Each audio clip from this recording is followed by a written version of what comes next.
A diferencia de la nano- nanotecnología, de lo que deduzco que se ha venido conversando acá, en materiales, en polímeros, la diferencia fundamental de la nanobiotecnología es la presencia de la parte biológica, de la parte viva. Aunque decir, bueno, qué es biología, que de los que somos un poquito maduros, sabemos que antes los libros de bachillerato se hablaban sobre ciencias naturales, luego sobre ciencias biológicas. Los compañeros de España le llaman ciencias de la vida, pero eso suena así algo como muy filosófico. Luego somos los biólogos, pero resulta que las ciencias biológicas, las ciencias de la vida, hay campos que están incluidos, que se estudian sin ser o partículas que son, entre comillas, partículas vivas. El caso de los virus, que hay discusiones si son vivos, si son no vivos. Unos consideran que no son partículas vivas debido a que dependen del metabolismo de otras células, parásitos, para poder vivir, para poder reproducirse. Sin embargo, bueno, hay unos que consideran que sí, porque si son partículas vivas, por cuanto se reproducen, se multiplican, etcétera, ¿no? Y existen otros organismos que son aún más pequeños que los virus. Me estoy refiriendo a los virus como partículas que están entre los 20 y los 300 nanómetros. Hay partículas que son aún más pequeñas que los virus, que no tienen ácido nucleico, que son puras proteínas, que también se multiplican, que son los priones. Entonces ya ahí se rompe lo que es la barrera de que, bueno, para poderse multiplicar hace falta que tengan ADN, material genético. Y ese es el caso de lo que ustedes pues, probablemente habrán visto en los periódicos, en los medios de comunicación, sobre el caso de las vacas locas, que es justamente producido por priones, que son partículas ultra nanométricas, que son proteínas exclusivamente, que se transmite, que son contagiosas, son parásitos. Y entonces, bueno, y ahí también estudia la parte biológica, pero entonces ahí viene justamente la exposición que yo le estoy conversando. El- esta parte de la clase yo la tengo estructurada para darle en dos sesiones. Una sesión que vamos a conversar sobre los vectores que se emplean para vectores de fármaco para tratamiento de enfermedades. Y la otra parte que va a ser mañana, que es la utilización de virus como vectores de fármaco. Y entonces en la clase de mañana vamos a hablar específicamente de lo que son los virus, las estructuras de los virus animales, estructuras de virus de plantas y cómo se emplean en la parte de la nanobiotecnología. Uno de los aspectos fundamentales, bueno, lamentablemente no pudimos cambiar de computadora, pero en el material que yo traía en mi computadora había unos videos, donde este era uno de los videos. Y lo que en este video lo que se mostraba es que existen unas neuronas que están en medio de cultivo y existen otras neuronas que también están en el mismo medio de cultivo, pero en el experimento que se lleva a cabo tenía esta neurona con un gen mutado, tal que ese gen, en las mismas condiciones en que está la que está al lado, con ese gen mutado ella no puede diferenciarse a neurona, sino que mantiene su forma esférica, mientras que la neurona que está al lado, en presencia de un factor de crecimiento neuronal, se diferencia, comienza a emitir neurina y hace sinapsis con otras neuronas que están cercanas, mientras que esta se queda estable. Esta imagen yo la traía a colación debido a que en el campo biológico lo fundamental es el movimiento, lo fundamental es que son partículas acuosas, y como es fundamental el movimiento de las partículas acuosas, se crea una resolución en cuanto al parámetro tiempo. Ya la resolución no es el parámetro distancia solamente, sino el parámetro tiempo, porque en el tiempo ocurre una serie de transformaciones en el campo biológico a nivel celular que necesitan ser explicados en el momento determinado para poder entender algún tipo de resultado. En este tipo de estructura celular, a nivel de los filopodios, existen una gran cantidad que llaman los lamelopodios, y ellos comienzan a migrar, y esos lamelopodios se están moviendo alrededor de 1 milisegundo en cuanto a vibraciones. Y el proceso completo se lleva en relación a 5 o 6 segundos cada una de estas emisiones para el tiempo en que fue filmado esa imagen. Y a través de todo lo que llaman el axón, si esto es un cuerpo neuronal, en ese axón van a existir unas vesículas que van a migrar y se van a ubicar en la parte de los lamelopodios, que son los que van a liberar unas proteínas, que son las dopaminas, y van a hacer que estas células se conviertan en excitables. Entonces, en resumen, son células neuronales embrionarias que en ese momento no son excitables, se diferencian por un factor de crecimiento, con ese factor de crecimiento emiten unas prolongaciones y al final interactúan entre ellas para hacer la comunicación y una vez que se convierten en neuronas. No ocurriendo lo mismo con esta neurona que tiene una mutación en el gen justamente que produce unas estructuras que son el citoesqueleto en la célula. Si ustedes me preguntan, yo perfectamente los voy a entender. Si no han tenido esta información previa. Ahora bien, recientemente, fíjense, se encontró una relación entre la biología y la física que se llama la fotónica. En esa relación de la fotónica se encontró que estos mismos tipos celulares, se le llaman PC12 porque es un clon neuronal, esos mismos tipos celulares, sin la presencia del factor de crecimiento neuronal, con emisiones de luz de una longitud de onda determinada, también se comienzan a diferenciar y hacen sinapsis entre ellas. O sea, se conectan entre ellas, se hacen excitables. Entonces eso lleva a la conclusión de que existen otros factores que no son netamente bioquímicos, como un factor de crecimiento, que también induce diferenciación neuronal y hacen sinapsis.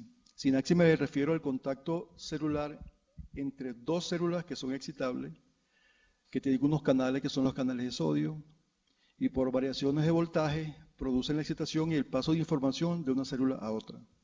Es lo que ocurre en el tejido cerebral, pues. Ahora, fíjense la importancia de este tipo de investigación. Este es un grupo que trabaja en España, en Francia y un grupo de Estados Unidos. Son trabajos que han ido complementando y lo que implica es que pulsos muy cortos de hasta 80 millones de veces por segundo, en una longitud determinada, producen la diferenciación y además la guían. Es como cuando alguien está pescando con un anzuelo, con una caña, y va guiando el pez para que vaya siguiendo la presa hasta que llegue a un sitio. Entonces, claro, esto se está pensando en cuanto a la regeneración del tejido nervioso. Regeneración de neuronas, regeneración de cortezas, regeneración de cerebro, para aquellos casos en que seres humanos han tenido accidentes o han tenido algún tipo de trauma por cirugía, etcétera, tal que en el cerebro no todas las neuronas están activas ni no todas las neuronas están maduras. Las neuronas que están inmaduras se pudiesen entonces activar, se regenera el tejido nervioso y entonces se soluciona por ahí parte de los problemas. Eso es los enfoques que llevan ese grupo de trabajo a futuro. El otro enfoque es a nivel de los que tienen problemas de paraplegia con la médula espinal, que entonces también de esta manera, si esto llegase a funcionar y comprobarse bien, tanto en cultivo, células aisladas, como en animales, esperar el aviso, esperar la aprobación por la Organización Mundial de la Salud y la UNESCO, entonces se pudiera aplicar en la regeneración o la activación de personas que tienen problemas con la médula ósea, o personas que tienen problemas en uno de los miembros debido a traumas a nivel de los nervios motores, y entonces con este tipo de sistemas también pudieran contribuir a su regeneración, complementando estos datos con otra información a nivel de materiales, que es con biomateriales, nanotubos de carbón, que pueden guiar estos axones hacia un destino determinado para que eso ocurra. Entonces, en la parte biológica existen dos cosas fundamentales. Una es el movimiento. Todo realmente en la naturaleza tiene un movimiento. Lo que ocurre es que hay movimientos, obviamente, que son tan rápidos que no se ven, por ejemplo, 80 millones de veces por segundo. Es difícil que alguien lo pueda ver. Existen movimientos a nivel celular, a nivel de enzimas, que son en el orden de los femtosegundos, 10 a la menos 15 segundos. tal que los humanos tampoco lo pueden ver, escapa de la resolución de los humanos. Existen movimientos tan lentos que tampoco los humanos los pueden detectar porque son demasiado lentos. Entonces nos estamos moviendo el ser humano en un ambiente en cuanto a radiación electromagnética del Sol, en cuanto al sonido que estamos percibiendo, en cuanto al tipo de longitud de onda que estamos percibiendo, tal que nos hace unos seres especiales que vivimos como en un microambiente dentro de toda la biosfera.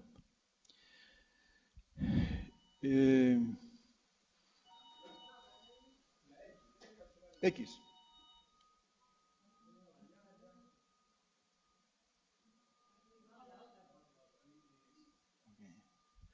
Entonces ya eso es costumbre. ¿Y qué estoy perdido? ¿Para bajar? Aquí abajo. Esto no es.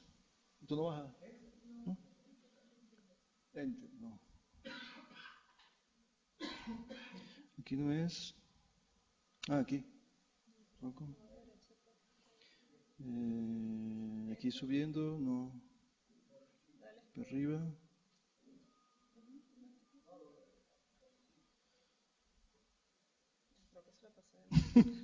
Y ahora para arriba otra vez.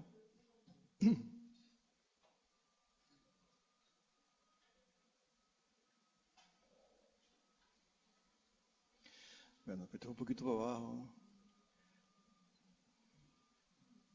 No, yo creo que me estoy bajando para subir. Ok, y ahora sí.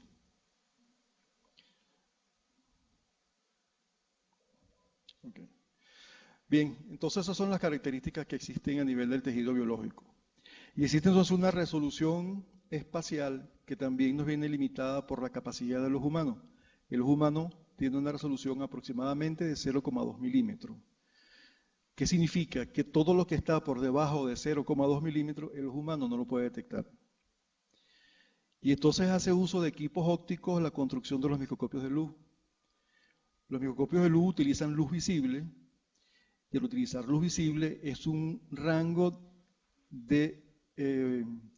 electromagnético, de radiación electromagnética, que está limitado entre 400 y 700 nanómetros. Lo que quiere decir que los microscopios de luz solamente pueden trabajar con resolución que está en ese rango de longitudes de onda porque es la luz visible. Y la resolución entonces en los microscopios de luz es 0,2 micras. O sea, una micra es 1000 veces más pequeña que un milímetro. Entonces, con dos microscopios de luz, en óptimas condiciones, con óptimas lentes, con óptima tipo de radiación, con la menor longitud de onda posible, que son como 400 nanómetros, en ese rango solamente podemos detectar estructuras que están separado hasta 0,2 micras. De allí que ustedes pueden ver que los microscopios de luz todos tienen objetivos de 100, no hay un objetivo de 1000, no hay un objetivo de 2000, porque sencillamente con objetivos mayores de 100, la resolución no es suficiente aun y cuando ampliemos todas las veces que querramos, porque estamos trabajando con luz visible. Trabajar con luz visible, entonces podemos tener un objetivo de 1000 multiplicado por 10 serían 10.000.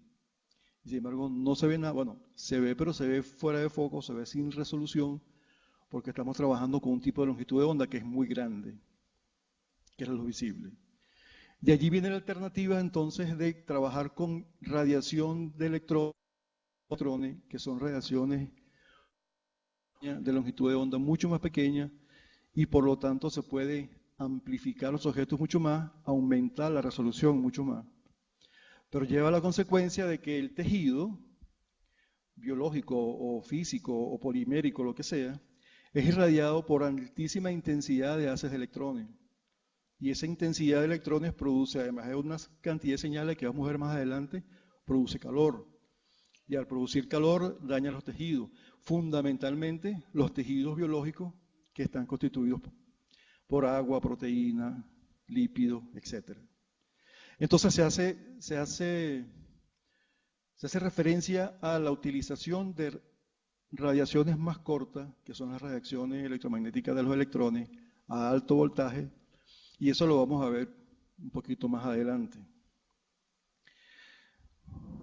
Bueno, además está decirle que yo no soy experto en nanobiotecnología. Yo soy biólogo que ha trabajado con microscopía electrónica y estructura de tejidos biológicos, y he hecho algo de nanobiotecnología, pero no quiere decir que soy un experto. Entonces, si hay algo que ustedes no están de acuerdo, así podemos interactuar y todos aprendemos a la vez, pues. Entonces, bueno, para los que no están familiarizados con la parte biológica, una de las aplicaciones fundamentales que tiene la nanobiotecnología es la utilización de lo que llaman puntos cuánticos, que son partículas pequeñas que están cubiertas por polímeros y están cubiertas por proteínas que las hace afín por un tipo determinado de tejido. Y además tienen una cubierta fosforescente y tienen distintos tamaños. Entonces, ese tipo de partículas les puede permitir a los investigadores determinar en un cuerpo determinado, por ejemplo, en qué zonas preferenciales se ubican esas partículas. Y dependiendo del tamaño de la partícula, tiene un color. Y dependiendo de la cantidad también de partículas, se suma ese color. Lo que significa que si queremos saber dentro de un cuerpo vivo qué zonas están presentes, por ejemplo, un tejido, un tumor que sea canceroso, y eso se ha hecho, se está haciendo, y esos son resultados originales, se busca unas nanopartículas, unos puntos cuánticos, donde se tienen unos antígenos que de superficie, que son las proteínas que están en la parte externa de la célula y que van a permitir reconocer otras células. Entonces, estas partículas fluorescentes reconocen el tejido y lo marcan.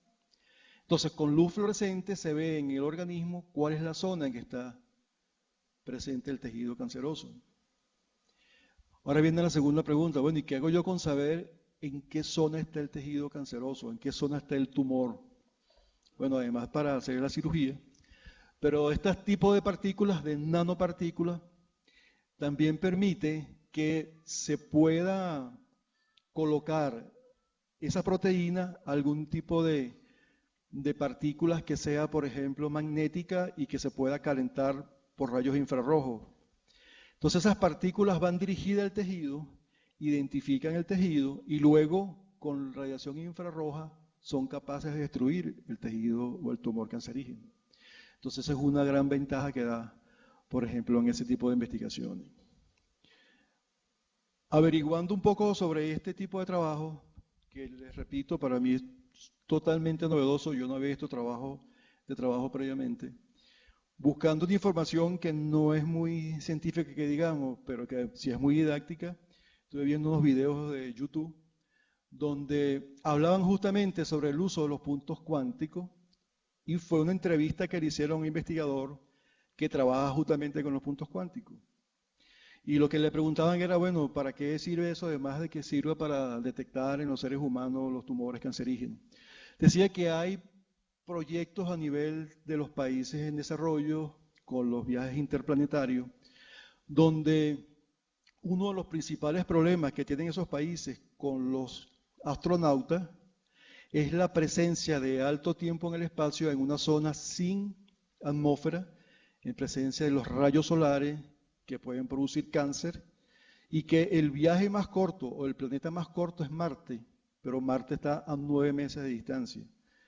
Lo que quiere decir que en ese tiempo de 9 meses a cualquiera se le puede disparar un cáncer, sin médico.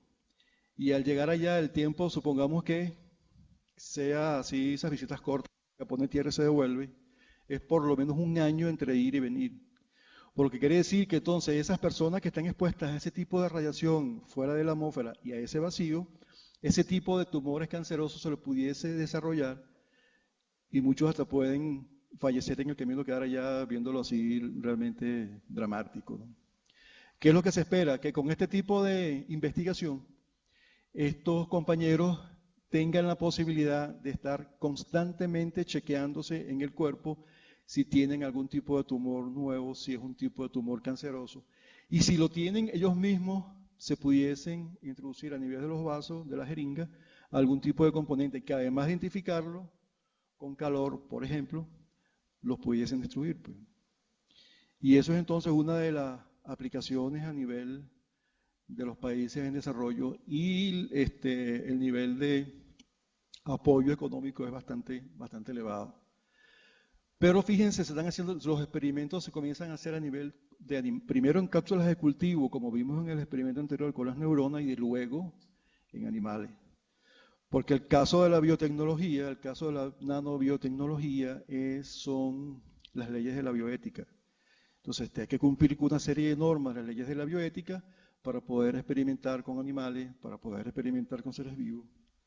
Y al final, cuando ya se cumplan ciertos parámetros, la OMS es cuando da el visto bueno para que puedan ser utilizados seres humanos para hacer este tipo de experimentos. Pero esto es uno de los aspectos importantes de la nanobiotecnología, que aquí todavía no hemos hablado de microscopía electrónica, ¿no? Entonces, fíjense, la nanobiotecnología tiene una aplicación en la parte clínica, en el desarrollo de vectores de droga, que es lo que estamos hablando actualmente, tipo de los puntos cuánticos, tipo de los virus, que se le puede colocar fármacos dentro del virus. Esos virus son específicos contra un tipo de célula especial, se pegan a esa célula sin afectar el resto y pueden transformar su ciclo de desarrollo. Existen otros que son unas llamadas vesículas de lípido, que también son utilizadas de esa manera, son biodegradables, tal que el cuerpo lo mismo las utiliza y no contamina el organismo. Existe en la parte clínica la detección de zonas específicas o patológicas en los individuos, que fue el que vimos en el caso anterior, el diagnóstico. Entonces, fundamentalmente, la charla entre hoy y mañana lo vamos a dedicar a este tipo de información, a la parte clínica, porque bueno, ya la investigación básica es posible que podamos conversar algo sobre la transfección génica, algo de esto, que es útil para entender muchos de los procesos biológicos que ocurren en este nivel. ¿Tienen alguna pregunta o algo que no estén de acuerdo?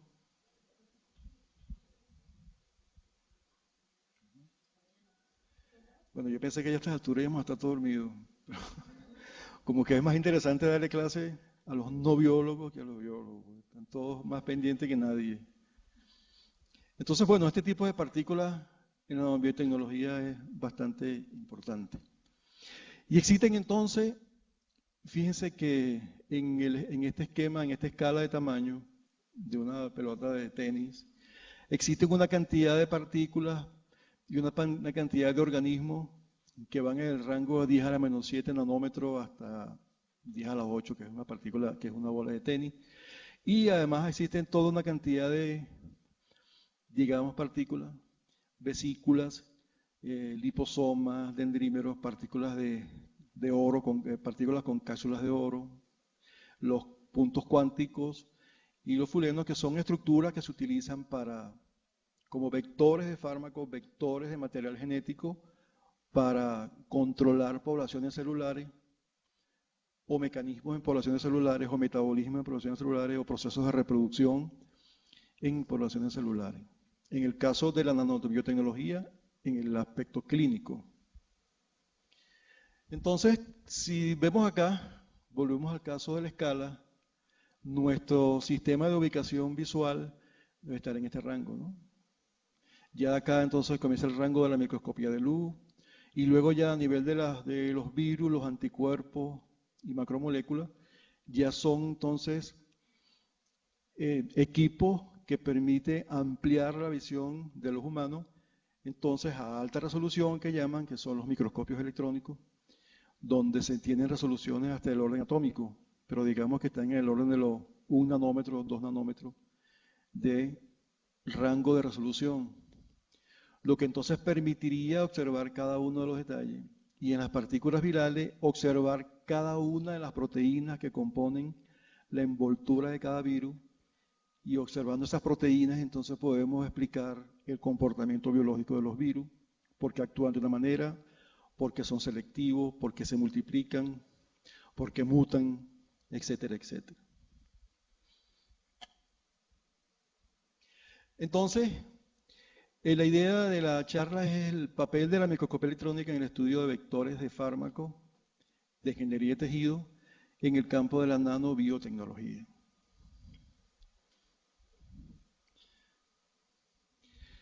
Y volvemos a la diapositiva que estábamos anteriormente, pues. Entonces vamos a dirigir la charla fundamentalmente en el aspecto clínico para poder comprender muchas de las situaciones importantes.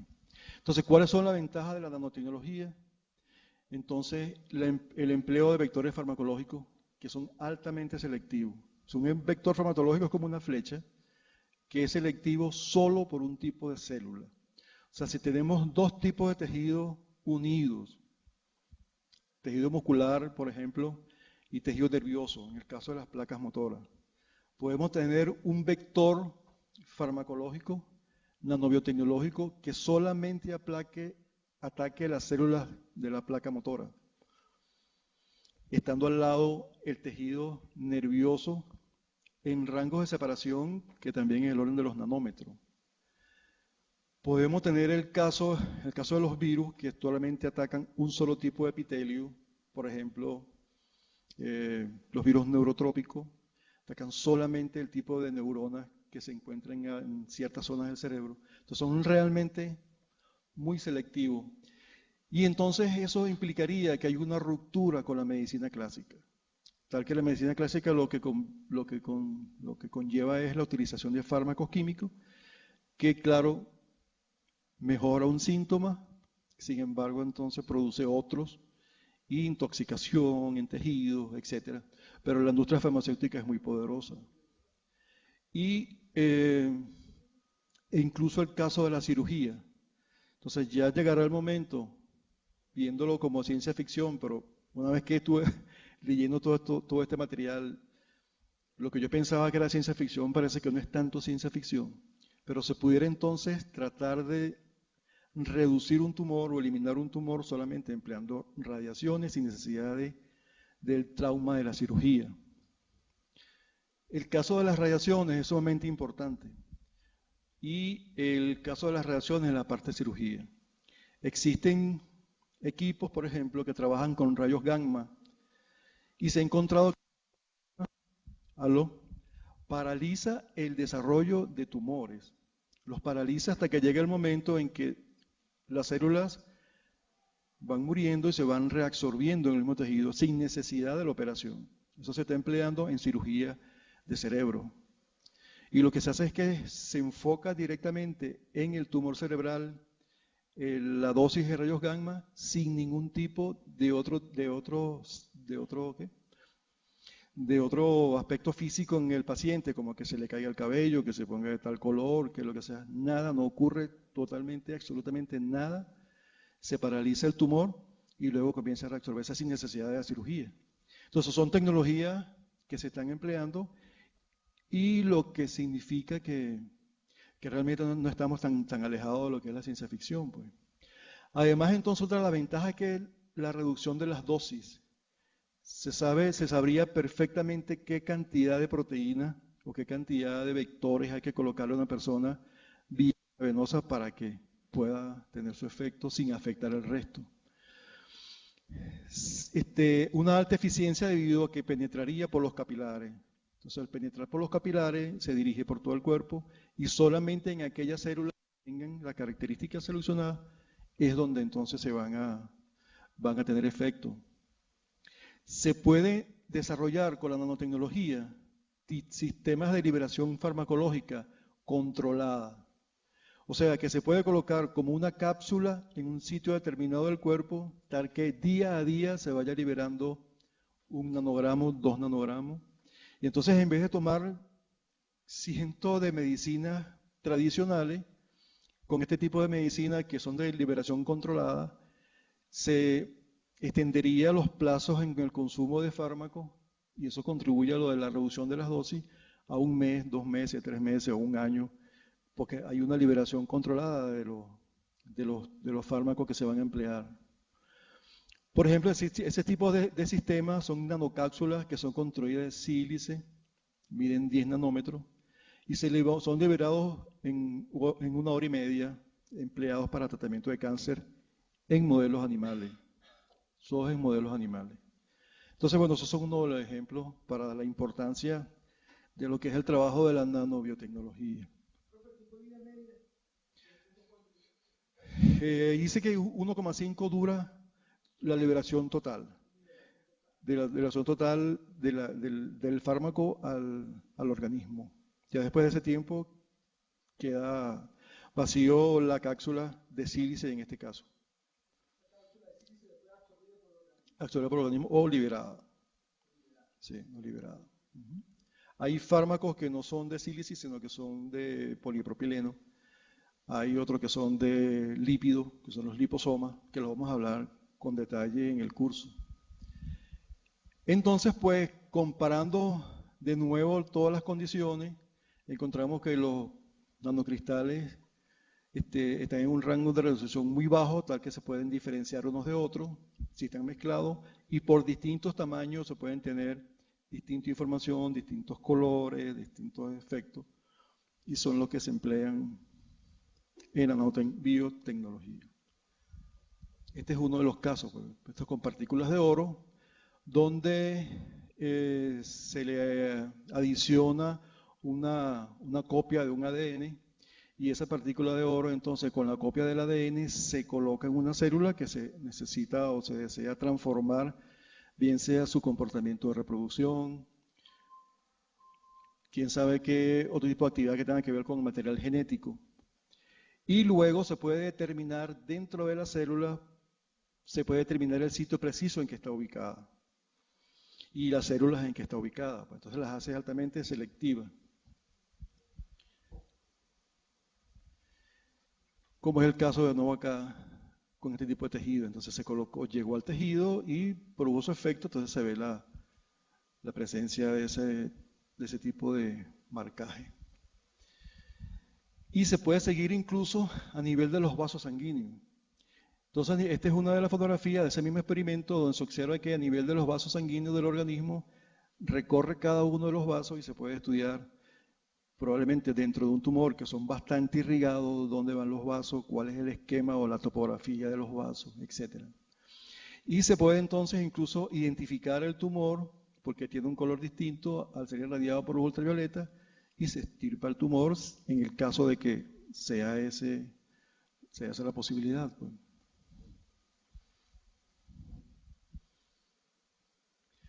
Pero al trabajar con seres vivos, una cuestión que hay que tomar en cuenta es la biocompatibilidad. Entonces estamos introduciendo dentro de los organismos vivos otros organismos u otras partículas que van a crear anticuerpos, que van a crear rechazo, que van a crear una cantidad de reacciones que, tal como el grado de habilidad, toxicidad, estas mismas partículas metálicas pueden liberar iones, efectos a nivel histológico y la reacción antígeno-anticuerpo, que es obvio que ocurre en todos los tipos de tejidos. Entonces ya se comienza a complicar un poco los experimentos con los seres vivos justamente por esas condiciones. Pues. No es solamente que funcione, sino solamente que además que funcione, no produzca daño al organismo, sea biocompatible, sea digerible, no produzca toxicidad, no produzca ruptura de glóbulos rojos, no produzca mutación en los mismos organismos, por lo tanto entonces conlleva más bien a causar un problema antes de causar una solución. Pues. Y por eso es que todo este tipo de experimentos son experimentos que tienen que ser hechos con equipos grandes de personal, con muchísimos recursos, que conlleva a mucho tiempo de trabajo.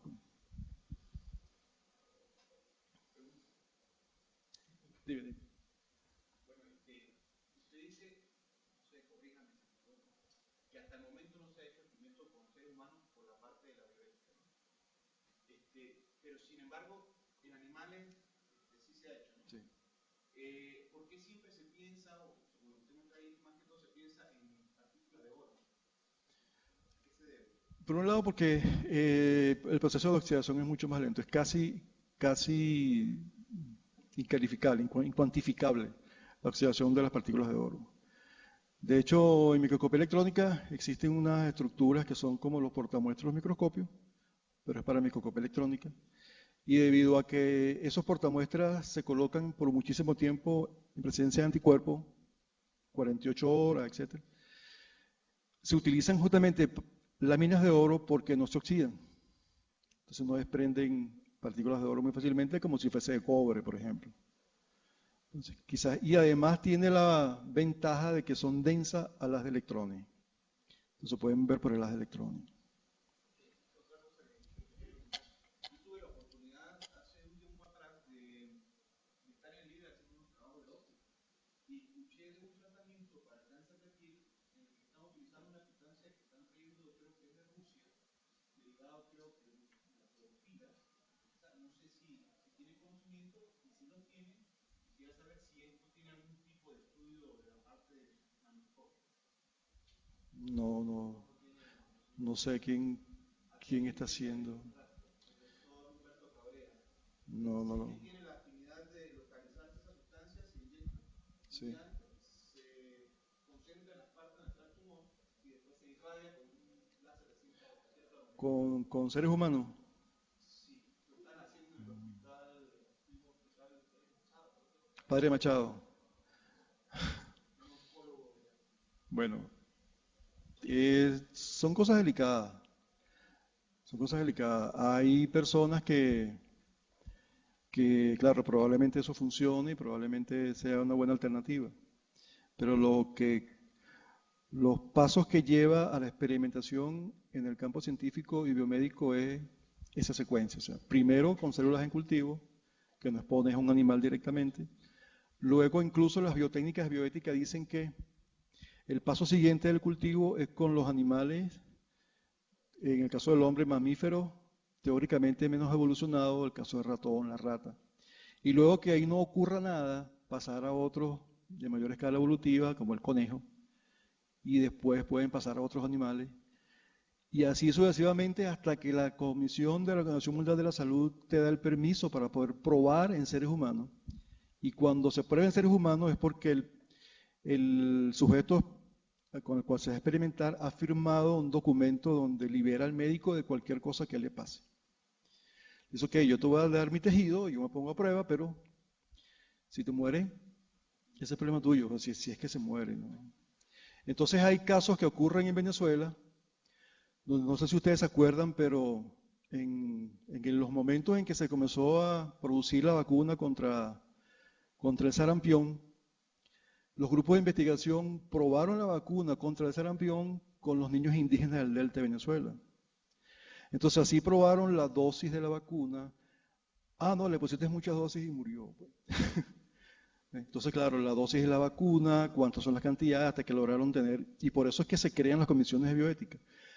Tengo entendido, eso lo escuché hace mucho tiempo, así que no les puedo dar la referencia exacta, pero tengo entendido que incluso las pastillas anticonceptivas fueron probadas con mujeres africanas, las tribus africanas. Entonces, muchísima población de mujeres africanas quedaron infértiles hasta determinar cuál es la dosis mínima para que la mujer no pudiera quedar fértil. Y así, por el estilo, hay muchos experimentos que realizan con seres humanos o que realizaban con seres humanos, y hoy día eso es mucho más estricto. Inclusive si utilices plantas, utilices cayena, utilices flores de Bach, lo que sea. Son cosas muy delicadas porque ponte tú el caso de que no seas tú, porque uno quizás desesperado se expone a cualquier tipo de experimentación. Pero tú expondrías, supongamos, a un hijo tuyo de 5 años que experimenten con él, ni de broma. Entonces esa es la situación que ocurre. Entonces siempre las comisiones de bioética se llevan esa secuencia de eventos y en el caso de la nanobiotecnología eso es muy importante porque se está trabajando con fármacos, se está trabajando con material genético y a nivel ultraestructural es lo que vamos a ver más adelante, entonces la importancia fundamental de qué es lo que están haciendo, pues. Entonces pudiera tener todos estos riesgos. Les puedo decir que en una oportunidad yo estuve en el IBI, una estudiante que era bioanalista, estaba haciendo el posgrado en reproducción humana, yo era su tutor, ella estaba estudiando la ultraestructura de los miomas a nivel de útero y relacionar esa incidencia de miomas con infertilidad en damas y utilizaba el tejido que era descartado en los quirófanos y eso se le hacía microscopia electrónica. Eso hace aproximadamente 10 años. La Comisión de Bioética del IBIC no lo aprobó. Y eso que ya se tenía avanzado muchísimo tiempo de experimento. Y cuando llegó el proyecto a la mano de la Comisión de Bioética, lo rechazó porque se está trabajando con seres humanos, no se tiene el consentimiento informado de las personas y por lo tanto entonces eso no lo pueden hacer. Trabajando con material de desecho. Tengo entendido que en los países desarrollados hasta han habido demandas contra institutos, demandas completas porque se han ido a sacar la sangre, por ejemplo, y le sacan una jeringa completa de 5 ml, utilizan un ml y bueno, ¿qué hace con el resto de mi sangre? Y meten demanda. Ah, porque bueno, tú por sangre, no, hay material mío, material biológico mío, tú puedes clonar, tú puedes hacer cualquier cosa. Entonces, en ese aspecto son muy estrictos. Y esa era parte de la información que yo les traía acá en cuanto al estudio con nanobiotecnología y la nanotecnología en sí, que se trabaja solamente con otro tipo de materiales. Cuando ustedes deseen, podemos parar y conversamos y los que quieran salir caminan y así. Pues. Si yo creo que era hasta las 4:30 más o menos. Si llega la hora de las 4:30 y podemos parar la clase, podemos pararla unos 15 minutos antes y conversar. Hacer un debate de todas las cosas que se están haciendo. Entonces, fíjense qué ocurre con un anticuerpo. Esta es una célula cualquiera que tiene la presencia de unos antígenos.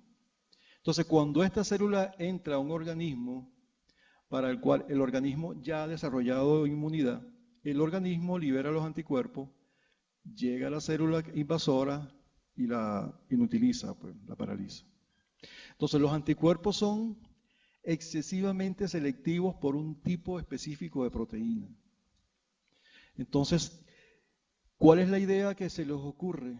La idea sería entonces utilizar los anticuerpos como unos marcadores. Tal que entonces si le colocamos partículas de oro o partículas de algún tipo de material o los mismos puntos cuánticos, entonces estos anticuerpos irían directamente al antígeno de esta célula con esos puntos cuánticos y si esos puntos cuánticos uno los puede calentar y eso se llama hipertemia, se calienta con luz ultravioleta y destruye ese tipo de células.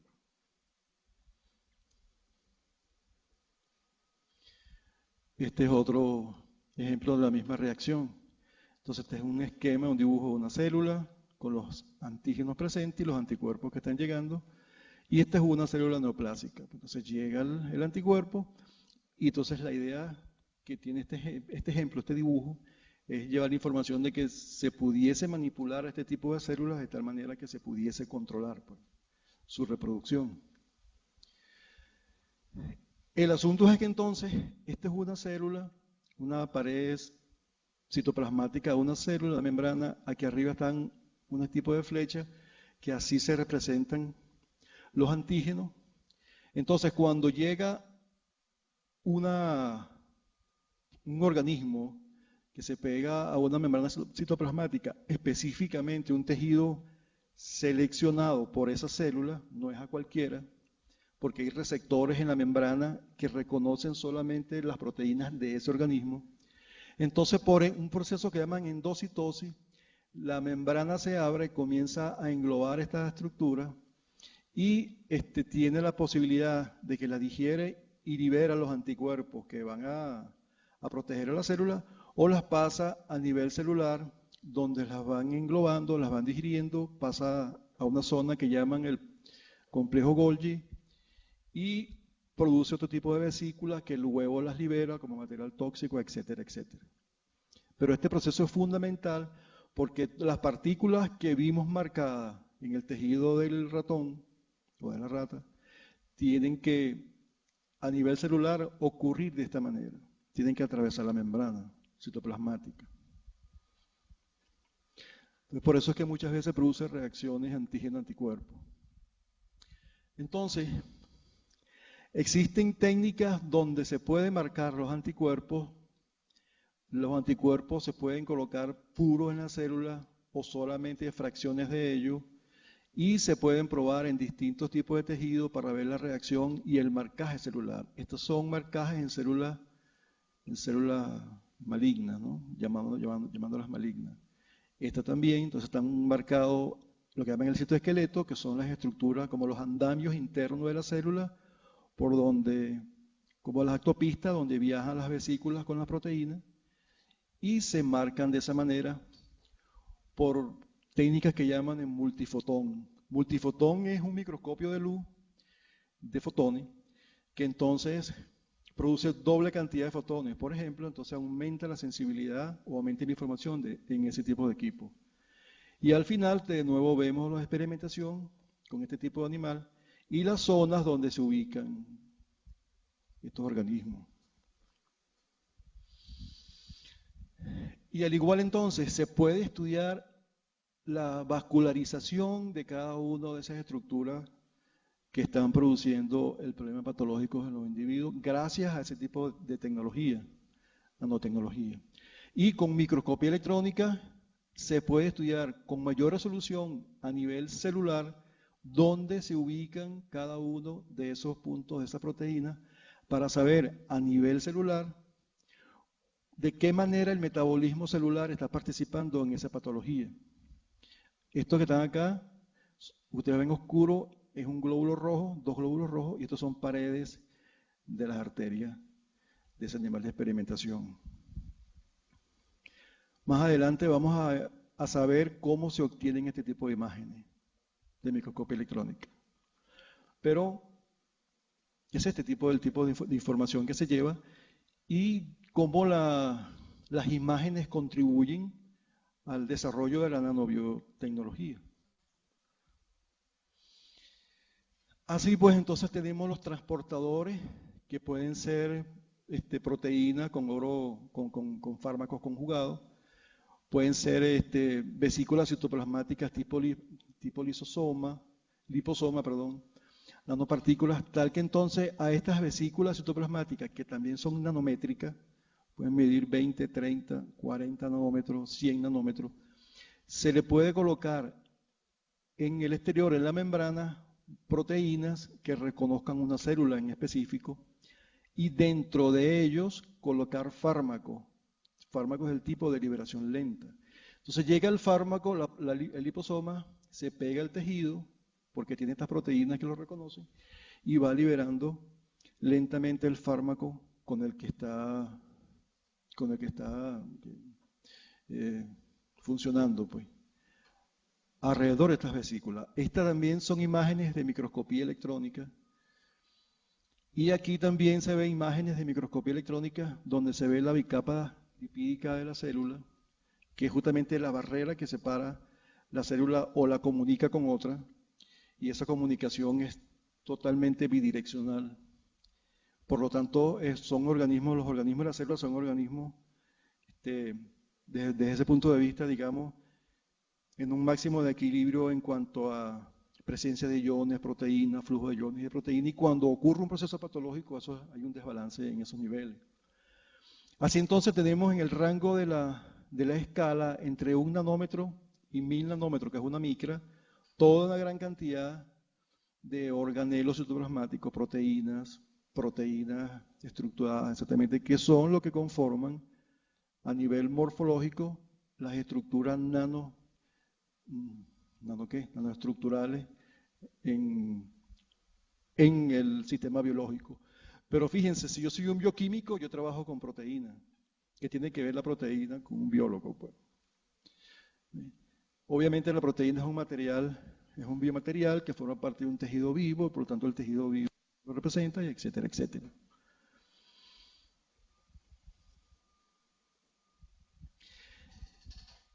Y entre los fármacos, entre los vehículos de fármaco construidos por el hombre, que se utilizan para la liberación lenta y para la inducción de procesos celulares, están entonces los liposomas de distintos tamaños. Estos son unos círculos, pero en realidad son esferas, donde se tiene una capa lipídica. Cada estructura de esos liposomas puede tener una capa lipídica distinta, por ejemplo, fosfatidilcolina, fosfatidiletaimina, etc. Y cada una de esas estructuras distintas le da una propiedad distinta. Cada uno de esos tamaños le da una propiedad distinta a cada uno de los liposomas. Y hay unos que tienen múltiples capas de lípido, que son los multilamelares. Entonces, esto es uno de los ejemplos importantes de los fármacos dirigidos. Entonces, ¿por qué son sistemas coloidales? ¿Por qué se emplean esos sistemas coloidales? O sea, constituidos por lípidos, por especificidad de acción. Primero, son biodegradables, tienen especificidad de acción y se puede controlar la liberación del fármaco en función de farmacocinéticos, farmacológicos, etcétera. Pero eso es una de las partes fundamentales del empleo de esas estructuras. Y entonces, a nivel bioquímico, las membranas de los lípidos se componen de unas estructuras que son unas cabezas de lípido, que están acá, y que son las cabezas polares, y como unas ramas también que son parte de los lípidos. Entonces se combinan las dos cabezas lipídicas, exterior e interior, y forman como una monocapa. O sea, se tiene, necesito un pizarrón, bueno, se tiene, ¿esto marca?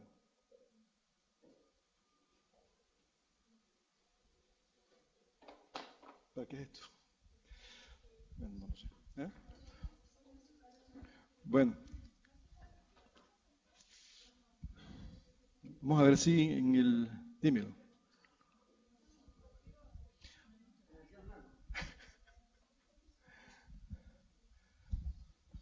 Fíjense, los lípidos tienen una cabeza que llaman cabeza polar y unas colas de cabezas no polares, donde estas son secuencias de estructura lipídica, secuencias bioquímicas, pues, carbono, nitrógeno, etcétera, que van en esta condición, y esto es una cabeza polar, por ejemplo. ¿Qué quiere decir que es una cabeza polar? Que en presencia de agua no se combina con el agua, por lo tanto no es soluble en agua. Cuando se tienen múltiples estructuras como esta, y se tienen un sistema acuoso, ellas forman unas esferas, tal entonces que estas son las cabezas polares alrededor. Acá adentro están las otras cabezas polares con las partes no polares. Entonces se forma una vesícula de lípidos con la parte interna hueca, bueno, no hueca, con agua. Con agua donde esa agua también puede ser proteína, esa agua también puede ser buffer, cualquier cosa, ¿no? No cualquier cosa, no, cualquier estructura que estemos funcionando. Entonces se forman esas estructuras. ¿Cómo se forman? Supongamos, se aíslan de un tejido determinado, supongamos, disculpe que les repite el ejemplo, bueno, de tejido del sistema nervioso central, se aíslan ese tejido por métodos bioquímicos, se aíslan las membranas, y luego esas membranas se separan en sus componentes lipídicos y eso se agrega en agua. Inmediatamente, por tensión superficial y el proceso termodinámico, las estructuras tienden a formar glóbulos que son vesículas, donde entonces las cabezas polares están alrededor y por eso se forman esas burbujas, esas gotas que se ven cuando se coloca aceite en agua, pues. Son esas mismas estructuras. Lo que pasa es que son estructuras que son bicapas, o sea, es una estructura, es una membrana que los recubre. Y entonces al recubrirlo, el centro es hueco o tiene agua, lo que sea, y eso se puede llenar con partículas, fármacos, ADN, etc. Y en esta membrana incluirle proteínas que sean las que van a reconocer el tejido blanco donde van a llegar. Es variable, hay desde 10 nanómetros hasta 100 nanómetros, depende de las condiciones en que se tengan las características. Pero cada uno tiene una función específica. Mientras más grande, claro, tienes mayor cantidad de productos farmacológicos, pero depende de qué tiempo necesita su utilización, etc. Para poder llegar a estos descubrimientos ha sido muchísimo tiempo de desarrollo en el área bioquímica. Entonces, viéndolo en dos dimensiones es esto, las cabezas polares formando una monocapa y la parte hueca, donde dentro de en este caso se tiene un ejemplo con ácido nucleico, o un cristal, o una molécula. Y en el exterior, las proteínas que van a reconocer a las proteínas de la célula donde va ella. Como lanzar la flecha hacia un sitio específico, pues. Para estudiar eso, obviamente, hacen falta técnicas de alta resolución, como es la microscopía electrónica. Y tenemos entonces otras partículas, que son las partículas de oro, donde también se tienen distintos tamaños, cada tamaño con una función determinada, y estas partículas de oro también se pueden recubrir con proteínas o con agentes, enzimas, por ejemplo, que van a ser dirigidas hacia un sitio preciso y se utilizan como marcadores citoplasmáticos. Eso, yo pensé que lo habían hablado con Gema o algo de esto, en la clase de biomateriales, lo de los marcadores de oro. Entonces, fíjense, este es un esquema que no se ve muy bien aquí la información, pero es que son varios tipos de liposoma con distintos tiempos de liberación del fármaco, de liberación controlado. A esos liposomas también se le crean poros, y esos poros, por esos poros es que entonces se produce el tráfico de proteínas en ambos sentidos. Y volvemos entonces al origen. Todo está relacionado con una bicapa lipídica, que es un esquema de la membrana citoplasmática. Esto es el esquema de una célula con su núcleo. Esta es otra célula. Este es de plantas y este es de animales. Pero fíjense que lo que está constituido son por membranas. Una membrana citoplasmática, que es como esta, y es como las que vamos a formar los liposomas. Membranas internas, que son el retículo de Golgi, el núcleo, etcétera, tal que cada una tiene sus características fundamentales y un tamaño determinado, y es fundamental para la experimentación con ese tipo de tecnología conocer a nivel celular, o sea, ultraestructural, cuál es el cambio en cuanto a la estructura celular para poderlo relacionar con su metabolismo y por ende el efecto que trae. Allí hace entonces la presencia de la microscopía electrónica. Esto externo, como les decía, es la membrana citoplasmática, que la trasladamos acá. Este es un esquema a mayor tamaño de la misma membrana. Y estas son proteínas, que son las proteínas, que son los receptores, que son antígenos, que son canales de agua, canales de sodio, que están ubicados en la membrana y mantienen el balance osmótico, el balance hídrico, el capturar la información de un antígeno determinado, un anticuerpo determinado, etcétera, etcétera. La idea de la microscopía electrónica es, dentro de todo el campo del movimiento de los organismos vivos, que se puede mover desde un femto segundo hasta 1 hora, 2 horas, no sé, pero está constantemente en movimiento, hasta la separación entre proteínas que están muy cercanas por debajo de la resolución de un microscopio de luz, o sea, en el orden de los nanómetros, proteínas que miden nanómetros, poder estudiar y poder identificar cada una de estas estructuras.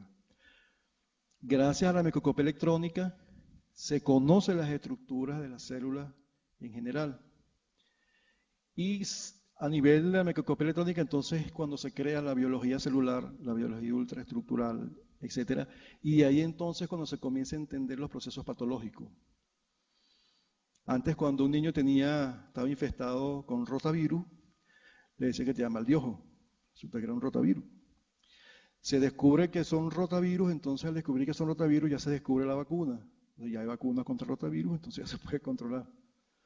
Se pueden hacer análisis de agua, análisis de todo tipo para ver la presencia de rotavirus, entonces determinar qué organismo, cuál es la incidencia en un determinado sitio de contaminación de agua o alimentos con rotavirus, entonces se puede curar la enfermedad. Entonces, claro, agarraban a los niños que tienen diarrea, que decían que era un mal de ojo, le pasaban la cola de un gato negro por la frente, a los 4 días mejoraba. Claro, porque el tiempo de vida de un virus son 3 días. Pero en esos 3 días, entonces, los rotavirus se ubican a nivel de las células intestinales, abren los canales de agua, toda el agua que está en el tejido se sale por allí, entonces la gente se deshidrata. Y eso es la razón fundamental de ello, pues. Por ejemplo. Pero está relacionado con este tipo de eventos. Yo estoy emocionado hablando y no sé si ustedes están igual, pero podemos parar cuando quieran. No, es que de verdad, yo veo que están todos muy pendientes. Y cuando yo hablo de esto en un ambiente donde todos son biólogos, todo el mundo se queda dormido. Entonces, bueno, viendo a nivel ultraestructural, para luego pasar a las fases donde podamos ver los efectos, entonces vemos estructuras de membrana dentro de la célula, que por ejemplo acá son las mitocondrias, donde en la fábrica de proteínas que tenemos todos adentro, esta es como las baterías de los carros, la que produce toda la energía para que ella pueda funcionar.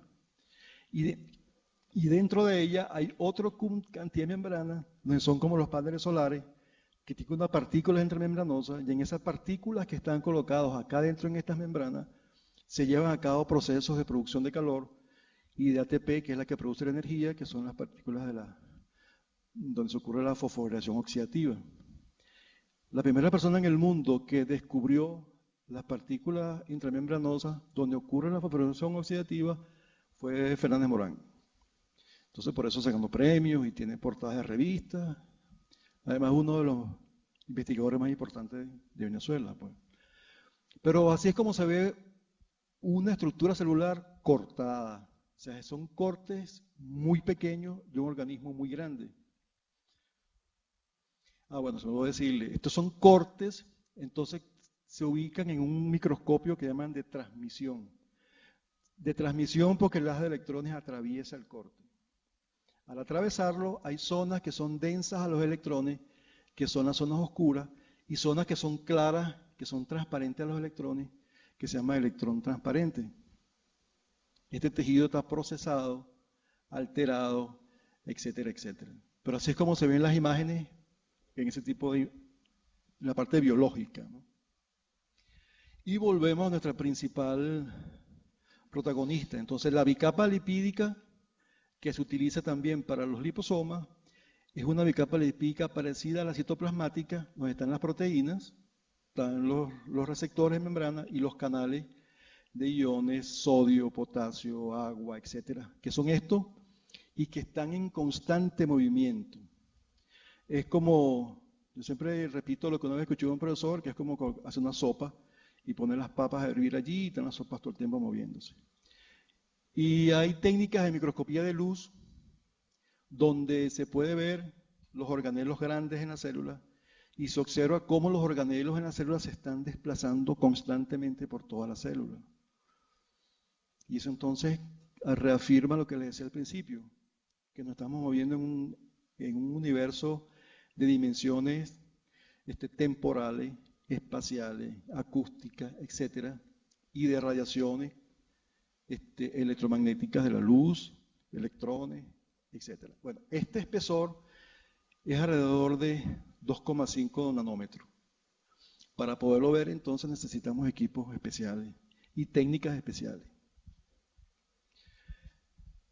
Una de las técnicas que se emplea para estudiar las membranas es congelar las membranas y fracturarlas por el medio. Los tejidos, una vez que están congelados, tejidos biológicos, por termodinámica, la parte más débil es la parte media, la parte interna. Tal que si se le da un golpe, se abre la membrana por la parte media y entonces puede estudiarse ambas caras de la membrana, internas o externas, para poder entender cómo funciona la membrana biológica. Ustedes me disculpan que yo haga tanta insistencia con esto, pero es que esto es la parte básica de lo que viene, pues.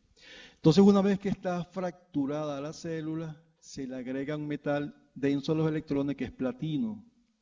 Entonces se le agrega el platino a la zona fracturada y se le agrega carbón como soporte para poder ver una sombra. Entonces esta es la parte de carbón y esta es la parte de platino.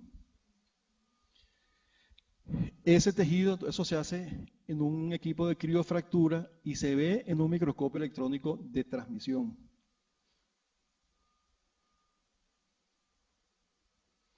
Y se observan imágenes como esta, por ejemplo. Entonces son unas vesículas lisas de distintos tamaños. Aquí se ven una membrana y otra membrana, o sea, dos caras de membrana. Estas son imágenes del liposoma a distintos tamaños, dependiendo de la técnica que se está empleando. Obviamente, esta no es una técnica muy selectiva porque tenemos liposomas de distintos tamaños. Entonces, los que están trabajando con liposomas y están produciendo liposomas en los laboratorios, con esta técnica les permite saber cuán homogénea está la población de liposomas que están produciendo. Entonces, este tipo de imágenes nos permite saber si son lisos, si son múltiples, si tienes 2 capas, 3 capas, y eso va a redundar en la utilidad que tengan los liposomas. Estos son, fíjense, acá son 1.3 nanómetros, o sea, son estructuras nanométricas de distintos tamaños y cada una de ellas podría ser utilizable y fue realizado de esa manera. O sea, se extrajo el tejido, se extrajeron los lípidos de las membranas, por procesos llamados de sonicación, por ultrasonido se rompen, se colocan en una solución buffer y ellas automáticamente no, termodinámicamente se forman vesículas. Si lo colocamos antes de que forme la vesícula, lo colocamos con proteína, van a formar vesícula y en esa membrana van a estar las proteínas que queremos tener. Y con esta técnica se puede chequear, probar cuáles son los tipos de liposoma. Y esto es uno de las estructuras, como les decía, que sirve de vectores de fármacos. Este es otro liposoma, fíjense, pero este es distinto porque tiene una parte central lisa y tiene múltiples capas. Estas son muchísimas capas de lípidos, que son entonces los que llaman liposomas multivesiculares y con multicapas.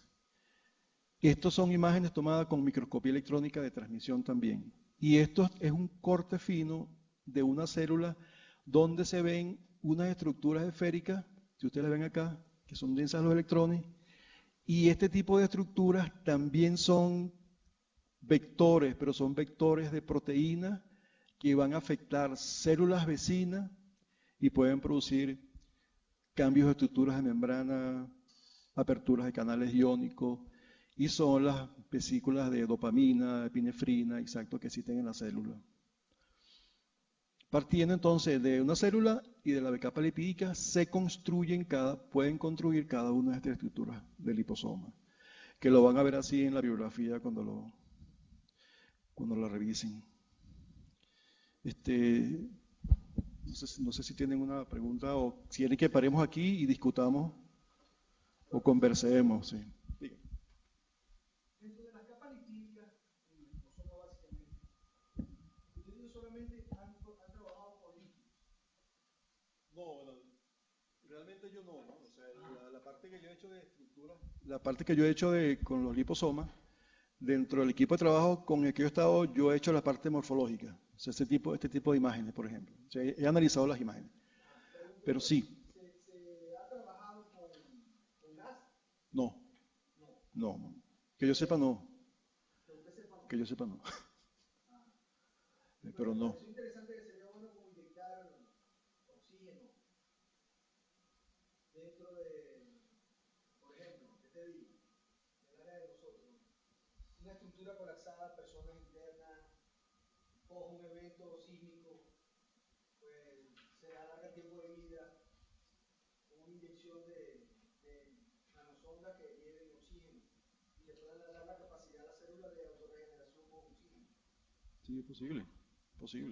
Pero no he visto ninguna información, hasta donde he revisado, no he visto información con gases. No. No, está bien. No he visto información con gases. Pero este tipo de estructura se usa para cremas para la piel, aspectos cosméticos, aspectos farmacológicos. Vamos a ver unos ejemplos por allí. Pero hasta ahora han tenido esas utilidades. Y tiene la gran ventaja de que son biodegradables. Entonces, viendo la microscopía de fuerza atómica, la misma réplica, encontramos entonces de que son todas unas estructuras vesiculares, ¿bien?, con distintos tamaños y con microscopía de fuerza atómica, pero con tomografía electrónica, pero con topografía, viendo la topografía, se ve la distribución de cada una de las vesículas, que no son parejas, no son homogéneas. Aquí. Y si esto funcionara el video, este es el esquema de lo que pudiera ser la réplica que vimos anteriormente. Esta es la punta del equipo de fuerza atómica, donde se va moviendo por la técnica de contacto. La punta se va desplazando por toda la réplica y esta es la imagen que estamos aquí representando, donde cada color es un espesor determinado. Claro, la información que nos da esto lo que hace es corroborar lo que se tenía por la técnica anterior. Pero el asunto sería interesante, sería comprobar esta información, pero con liposoma en estado acuoso, pues en el buffer adecuado. Pero se ven de esta manera.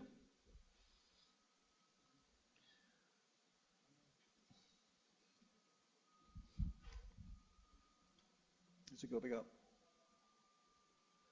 Aquí este es otro video, pero bueno. Estos son otras figuras del liposoma.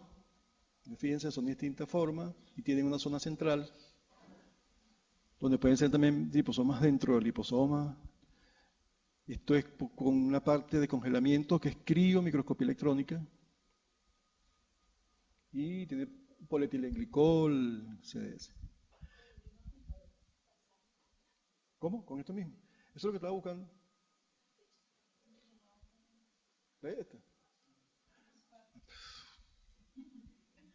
Estamos hablando de microscopio electrónico y no podemos pasar a esto.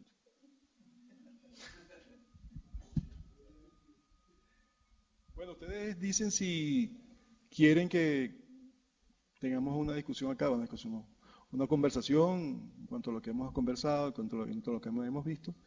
Pero a la larga, como una conclusión de esta primera parte es entonces que los organismos vivos nos encontramos en una relación temporal espacial, donde esas son las dos resoluciones, y ahí es donde se deben ubicar los organismos vivos. Hasta hace poco se decía que la dualidad es estructura-función, o sea, cómo es tu estructura, cómo funciona.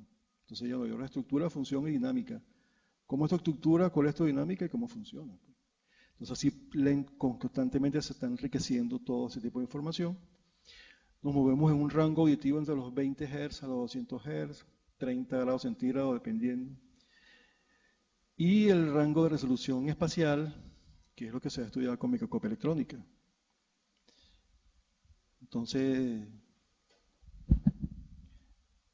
no es que los esté corriendo, pero sí quisiera, antes de irme, poder conversar y tratar de hacer un debate, a ver cuáles son las dudas.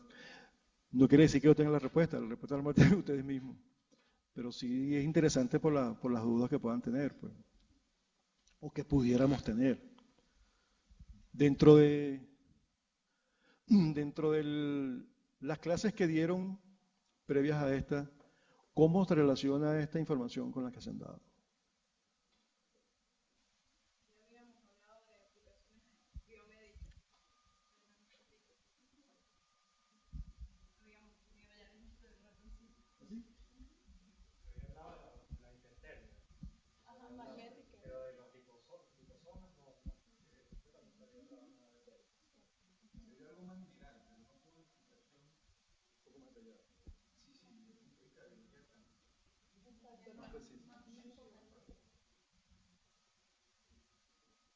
¿Cuáles son más o menos, sí, por lo que vi, aquí hay químico, ingeniero químico, físico? ¿Sí? Yo tengo una duda que quisiera que un físico me informara porque yo no sé realmente. ¿Cómo logran con los rayos gamma poder paralizar un tumor? Yo buscaba eso hasta por internet, no logro información. Los físicos aquí no saben dónde se hace aproximadamente. O sea, realmente no lo sé. Es la primera vez que la hago. Porque el físico, bueno, el ingeniero, el que trabaja en el transformador de gamma en el físico. Yo creo que él trabaja en eso ahora, creo que es poder hacer todo. No, sí, es que la técnica se llama gamma knife, knife de cuchilla, cuchilla de rayos gamma. Y es un aparato para seres humanos igual que un equipo de resonancia magnética. Meten al paciente con un sistema especial le calculan cada una de las coordenadas exactamente en que está el tejido dañado. Cálculo hecho obviamente con procesadores. Y entonces en ese sitio preciso apuntan el haz de rayos gamma y afectan el desarrollo del tumor, pues. Y les digo, tal que primero, la reacción primero es que se paralice y luego a largo plazo se reabsorbe. Y eso existe. O sea, ya en el hospital militar compraron uno, en el hospital del Seguro Social compraron otro, en el hospital clínico compraron otro, porque eso se está empleando. Nada, nada, nada, nada. No no se cae el cabello, nada. Al principio fue diseñado para tumores cerebrales y para tumores cerebrales que sean muy pequeños. Ya los equipos que hay recientes se pueden aplicar en tumores en cualquier parte del cuerpo y creo que el tamaño máximo del tumor tiene que ser 5 centímetros. Algo de esto.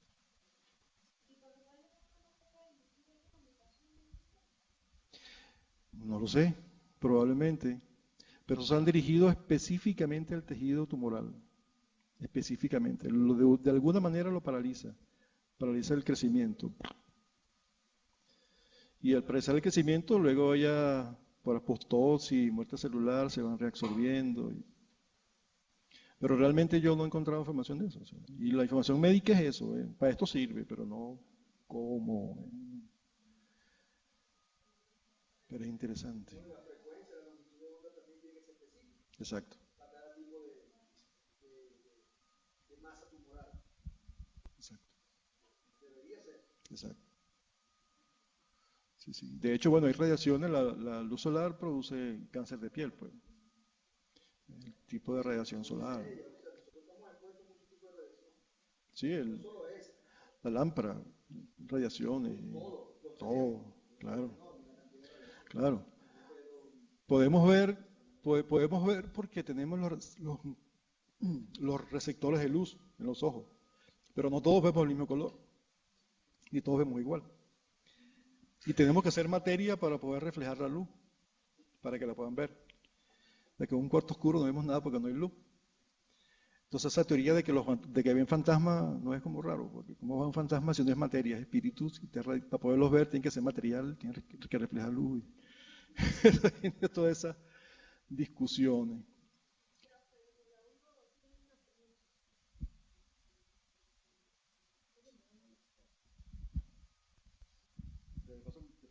Ah, aquí. Ah, ok.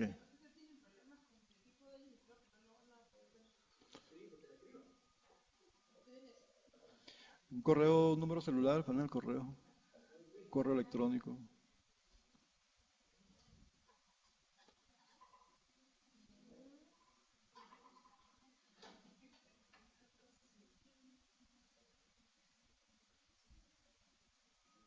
Nada.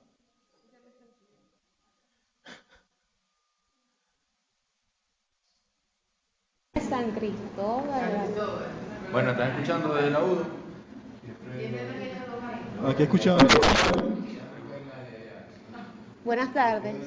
Buenas tardes. Quería saber si usted tiene conocimiento de algún científico que realice pruebas con nanotubos de carbono para suministrar fármacos para el tratamiento del cáncer, pero que lo están haciendo aquí en Venezuela. Si tiene algún conocimiento de que alguien esté haciendo esos ensayos acá en el país. La información que tengo es que no. O sea, la única persona que yo conozco en Venezuela que está trabajando con nanotubos de carbón es Gemma González. Y a nivel de química, ¿no? Viendo la estructura y su comportamiento en distintas condiciones químicas. Pero en cuanto a la parte patológica, no.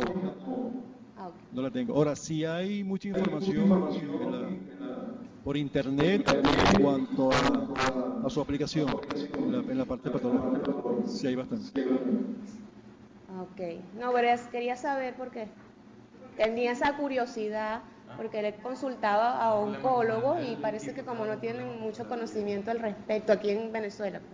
Entonces yo tenía esa curiosidad a ver si era posible que alguien esté haciendo esos ensayos para ponerme en contacto, ¿no? Pero...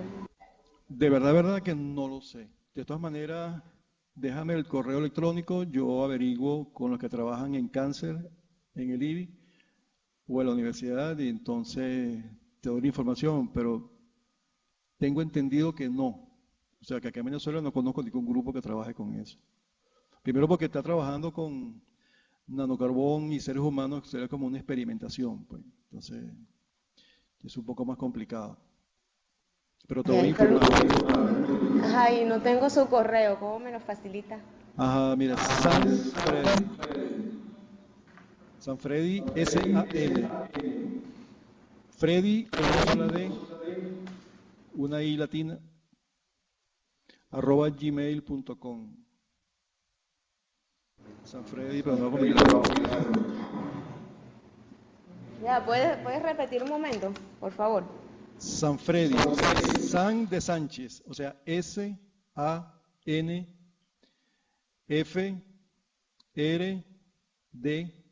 I latina, @gmail.com.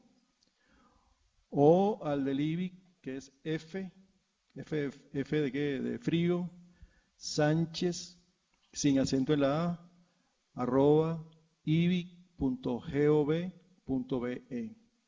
¿Y por qué se van? Ok, gracias. A tu orden.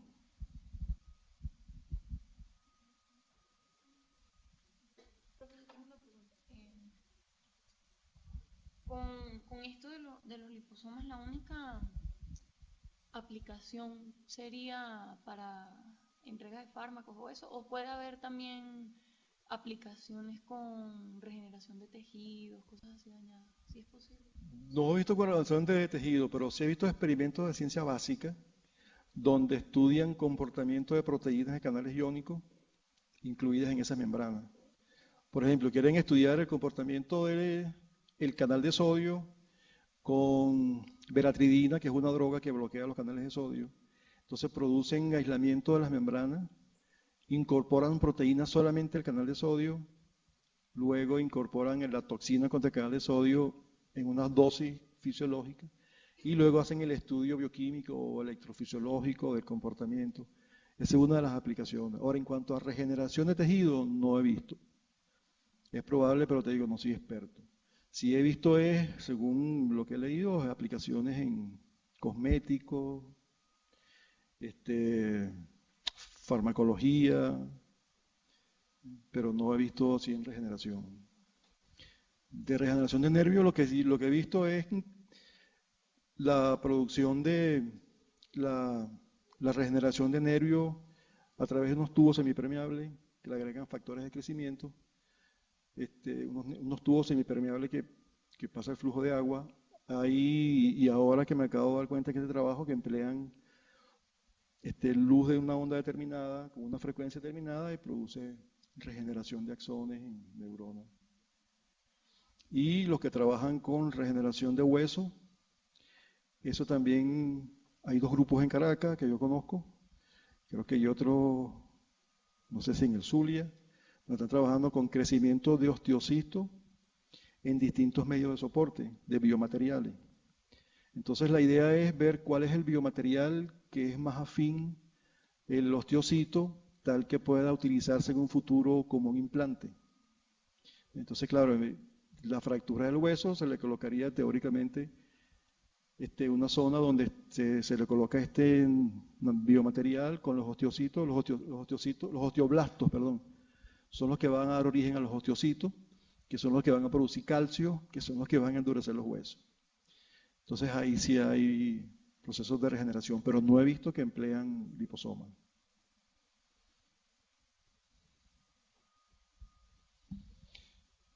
¿Qué tal sigo? No sé.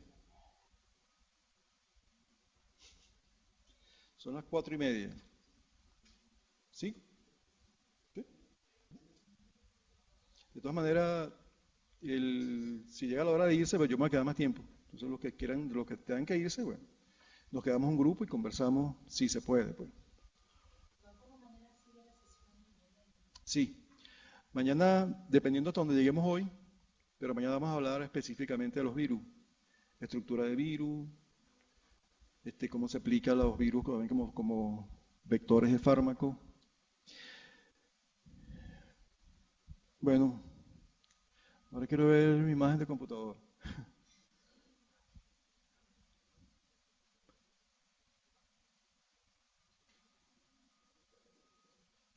¿Ok? Entonces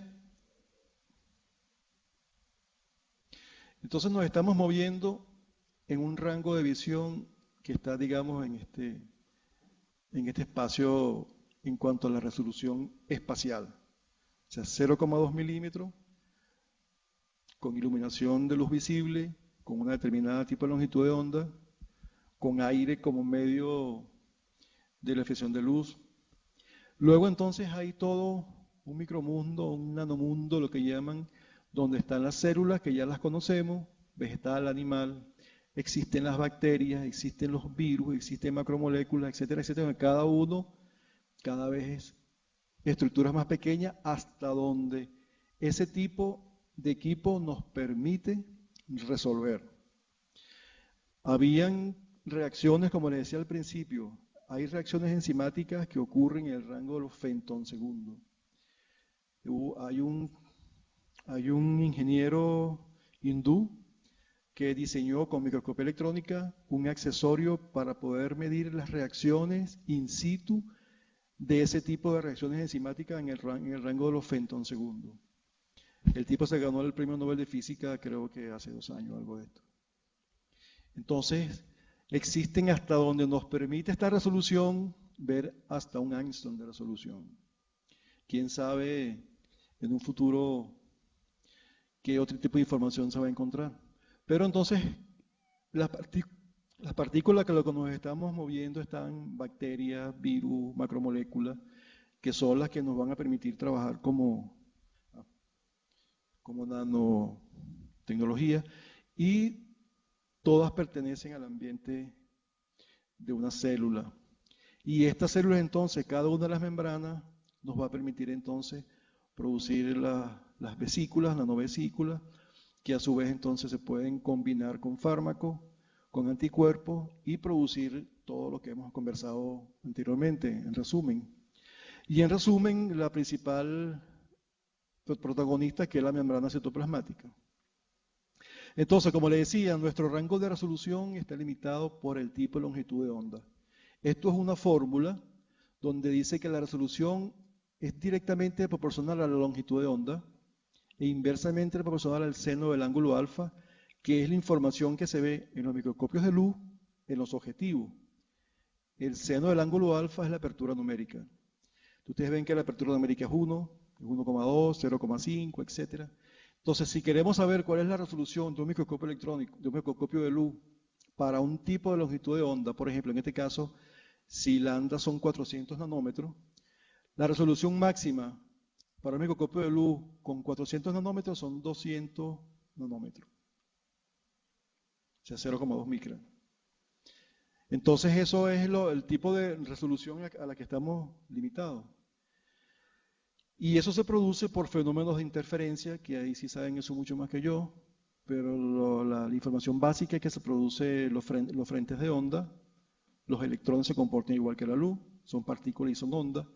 Entonces se produce la interferencia del frente de onda y por fenómenos de difracción se crean el punto brillante en el centro, que es el disco de Airy, y según ese tipo de información del disco de Airy, eso va a estar relacionado con la resolución de la longitud de onda que estemos trabajando. De tal manera que dependiendo de la longitud de onda con la que estemos trabajando, que a su vez va a depender del voltaje de aceleración que estamos empleando para producir ese tipo de longitud de onda, vamos a tener una resolución determinada. Así, por ejemplo, para un voltaje de 100 kilovoltios, la resolución sería 0,24 nanómetros. Si varía el voltaje, la longitud de onda va a ser menor y la resolución va a ser mayor, y así sucesivamente. Y por eso es que se emplean entonces electrones, porque con un cañón de electrones yo puedo producir electrones. Al tener un cañón de electrones y varío el voltaje con el que tengo la energía de ese cañón de electrones, la longitud de onda que van a producirse de ese cañón de electrones va a influir en la longitud, va a estar influido por el voltaje, y eso al final entonces con la resolución del equipo. Bien, eso para ustedes es pan comido. Entonces, en un cañón, en un tubo del microscopio electrónico, se tiene la parte del cañón de electrones, donde en esta zona está un filamento que está conectado a un alto voltaje, 80 kilovoltios, 100 kilovoltios, 300 kilovoltios, etc.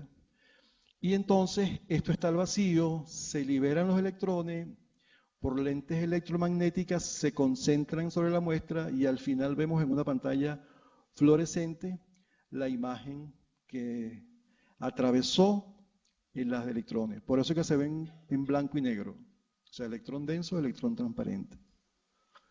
Y este es un diseño de un microscopio electrónico. Entonces sería, esta es la parte donde está la muestra, este es el cañón y estos son los electrones. El tubo, la columna del microscopio electrónico. ¿Qué quiere decir entonces? Que estamos bombardeando la muestra con haces de electrones.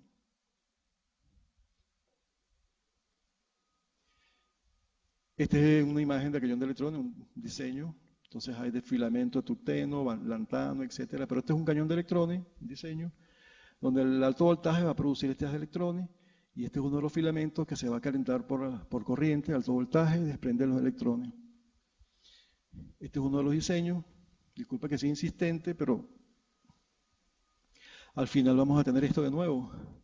Entonces la columna se desprende los electrones, pasa en la muestra, al final se va a ver las áreas que fueron dispersadas y no dispersadas en los electrones, por eso que se ven en zonas claras y zonas oscuras, zonas en blanco y negro. No se puede ver en color porque estamos trabajando con longitudes de onda muy por debajo de la longitud de onda de la luz.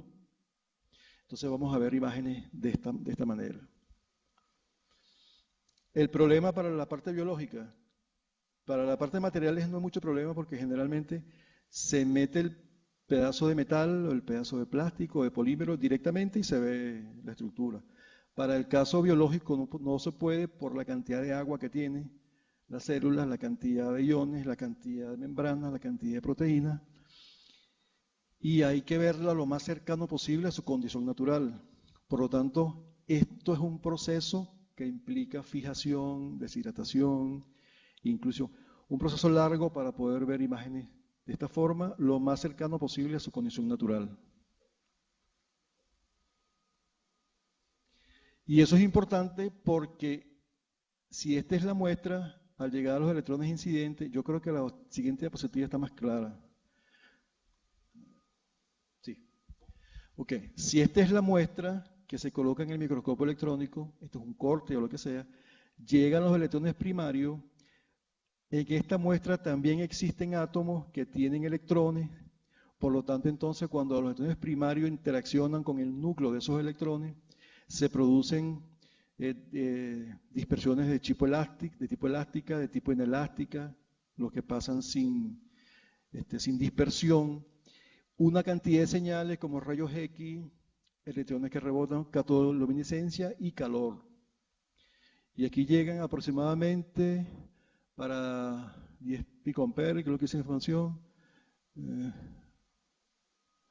son 6 millones de electrones por segundo que están llegando a la muestra para 80 kilovoltios. Entonces, eso es justamente lo que produce el efecto a nivel de los tejidos y por eso es que hay que procesarlo, porque por el calentamiento. Entonces, dependiendo de la intensidad de corriente que le estemos aplicando al filamento, dependiendo del tamaño del punto de electrones que estemos colocando, no es igual dispersar un haz de electrones en esta sala que dispersarlo en esta computadora. Entonces, dependiendo del tamaño del punto, del tiempo de observación, etcétera, va a tomar distintas temperaturas que puede llegar hasta los 2000 grados centígrados. Si se mete un tejido biológico ahí, ¿qué es lo que ocurre? Inmediatamente se evapora, se quema, entonces hay que procesarlo. Pues. Hay que procesarlo. Y procesarlo entonces implica, además, comprometer la resolución temporal, porque todos los organelos y todas las cosas se están moviendo. Entonces, hay que paralizar todos uno de esos eventos lo más rápido posible, y ese es otro de los problemas con la microscopia electrónica. Entonces, este es un resumen, el daño que produce la radiación en el tejido. Producen cargas electrostáticas, calentamiento de la muestra, desplazamiento atómico, daños estructurales, pérdida de masa porque se quema, etcétera, etcétera. Entonces, por un lado nos da la ventaja de que tenemos más resolución y por otro lado nos compromete el problema del mantenimiento de la estructura dentro del equipo. Entonces, para evitar eso hay dos maneras de hacerlo. Una con el método químico, que es usar una solución fijadora. Uno con el método físico, que es usar muestras congeladas. Congeladas a alta velocidad. De esa manera, a alta velocidad, digamos 98.000 grados centígrados por segundo, se evita la formación de cristales de hielo, tal que entonces la estructura queda en un estado vítreo, conservando la estructura intrínseca de las membranas con las soluciones internas de búfero o agua, no deshidratada, no tratada, no fijada, por lo tanto lo más cercano a su condición natural.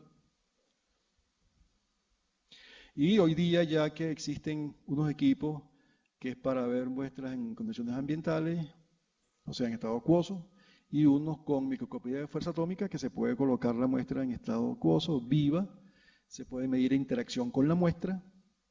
Por ejemplo, si se tiene un cultivo celular, como les decía, se está probando, por ejemplo, cuál es el mejor biomaterial donde se comportan los osteoblastos para que puedan producir los huesos. Se prueban distintos tipos de biomateriales, las células comienzan a crecer. Entonces hay que ver cuál es el osteoblasto que mejor se comporta midiendo procesos de adhesión celular. Entonces el proceso de adhesión celular no es que uno los ve en el microscopio, se adhesiona más este que el otro. No porque eso no es una cuantificación. Con la microscopía electrónica de fuerza atómica se puede medir la adhesión y saber cuantitativamente con cuál biomaterial es más adherente. Y sabiendo esa información ya cuantitativa se puede combinar con otro y así sucesivamente en tejido vivo, acuoso, que no es igual que otras técnicas, pues. En cuanto a la microscopía de fuerza atómica, hay diversas informaciones. Hay los que consideran que los microscopios de fuerza atómica no son microscopios electrónicos, porque los microscopios electrónicos son los que producen imágenes por los electrones que libera un filamento y mediante lentes electromagnéticas. Mientras que los de fuerza atómica no liberan electrones, sino que capturan la fuerza intermolecular entre los átomos de la muestra y el soporte, y eso entonces lo traducen en imagen.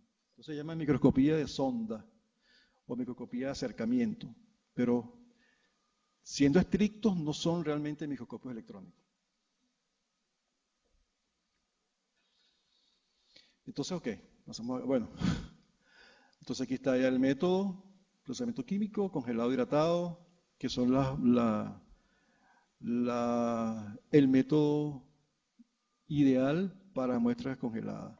De nuevo, uno de los primeros investigadores a nivel mundial que comenzó a trabajar con el método de criomicroscopía fue Humberto Fernández Morán. Entonces, no es que yo sea más venezolano que todo el mundo, sino que me hay que darle el mérito al que lo tenga. Y el tipo, bueno, propuso ese tipo de técnica porque él consideraba que era donde se mantenían mejor las estructuras de los tejidos. Es cierto, para ese momento no existían los equipos que tenemos hoy día. El tipo no patentó la idea y los equipos actualmente que usan criomicroscopía electrónica son las ideas de Humberto Fernández Morán. Entonces tiene su mérito y hay que decirlo. Entonces, una de las técnicas, después de esto sí podemos parar porque hasta ahí llegaba la información, es colocar las células o las vesículas en un soporte, colocarle una sustancia electrón densa, tal que entonces el tejido quede claro y el fondo quede oscuro. Y de esa manera que se ven las partículas virales que hemos estado viendo. ¿Sí? Se repite entonces, se tiene una sustancia, se coloca el portamuestra, la molécula o el virus o lo que sea adherido a esa portamuestra y al final se va a ver la partícula clara y el borde oscuro porque la sustancia contrastante se ubicó alrededor. O sea, la sustancia contrastante tiene que no tener ningún tipo de reacción con la muestra. Como cuando uno mete, qué sé yo, una bola de béisbol con aceite en agua. O sea, tiene que estar, se separa, entonces forma ese tipo de imágenes. Y se trabaja con una resolución que está entre 1,5 y 2 nanómetros. Ese es el rango de resolución que da ese tipo de estructura. Entonces, fíjense en unas estructuras de un adenovirus. Esto es un virus, una estructura de virus. Entonces, esto es lo que llaman la cápside del virus, la envoltura del virus. Dentro de esa cápside del virus está el material genético del virus. Pero estos son una gran cantidad de proteínas que se entrecruzan entre ellas y forman como un bloque de una pared de esta, y dentro está la cápside del virus. Sirven para proteger el genoma, sirven para poder entrar a la célula y en la célula poderse replicar, o sea, utilizan la maquinaria de replicación de la célula. Por eso es que son altamente selectivos, porque utilizan el ADN de esa célula. Entonces solamente van a infectar esa célula. Existen otros virus que son los bacteriófagos que infectan bacterias.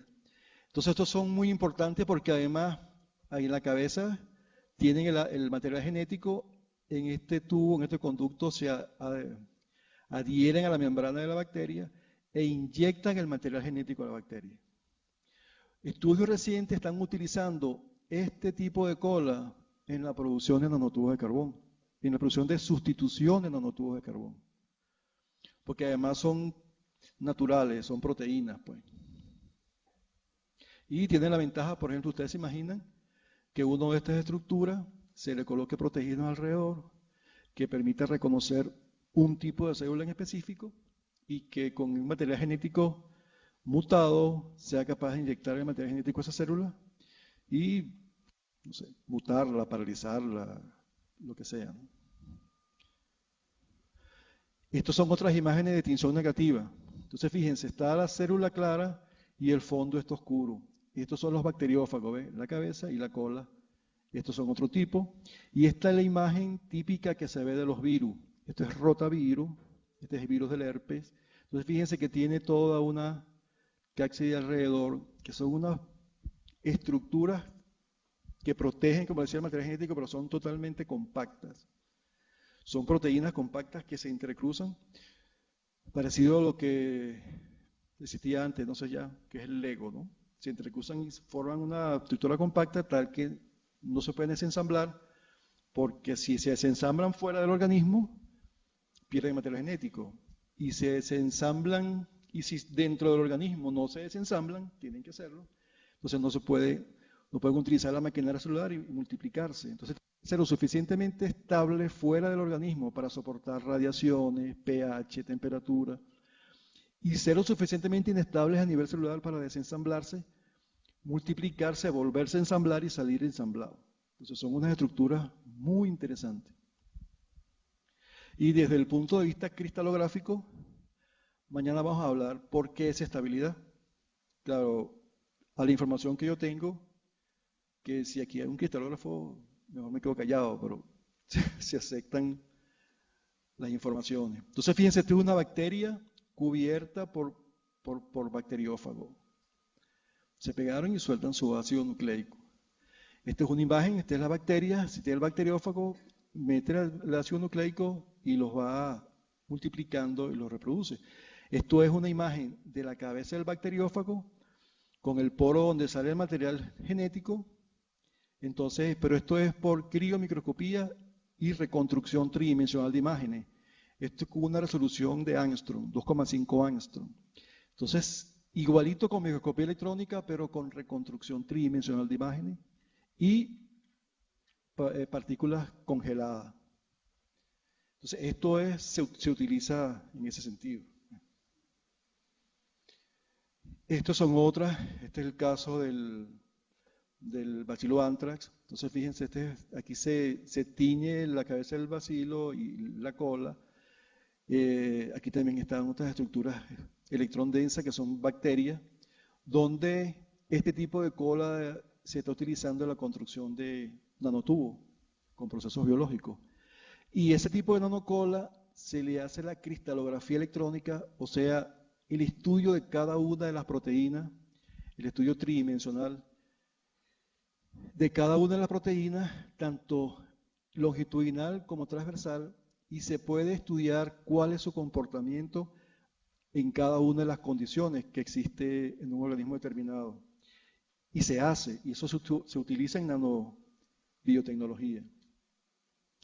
Estos son unas imágenes, se lo traía para que vean unas imágenes de distintos tipos de liposoma, los que vimos tridimensional, aquí está bidimensional, también con microscopía de transmisión, cómo se ven los distintos tipos de liposoma. Y estos son cristales de platino cubiertos en película de carbón. Entonces fíjense la ventaja que le da el microscopio electrónico de transmisión, que permite estudiar desde la condición biológica como la condición no biológica, como son la formación de los cristales de platino, donde por difracción de rayos X, que probablemente Gemma les habló de eso, logran reconstruir cada uno de los cristales y son utilizados en nanotecnología.